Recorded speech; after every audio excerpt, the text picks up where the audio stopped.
Moving forward from the days of the Killer Tomatoes, from rage to love, Delhi singer-songwriter Sajid Akbar has covered it all.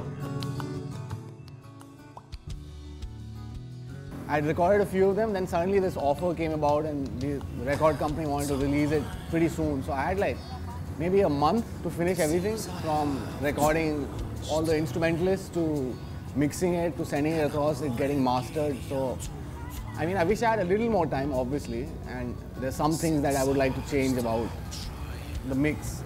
On the whole, I guess it ends up just being a version of your song. You can't expect it to be like it.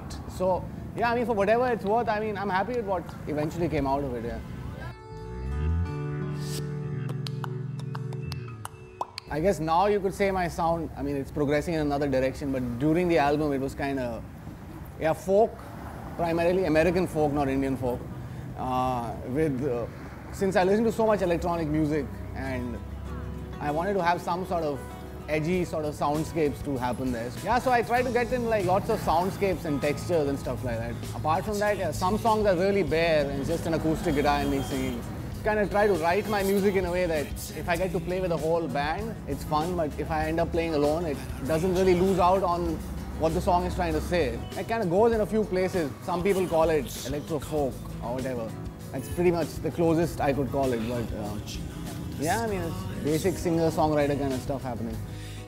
With his debut solo album, Kid Without Candy, released on the enigmatic Army record label in Singapore, this lost boy has definitely found his path and taken India global.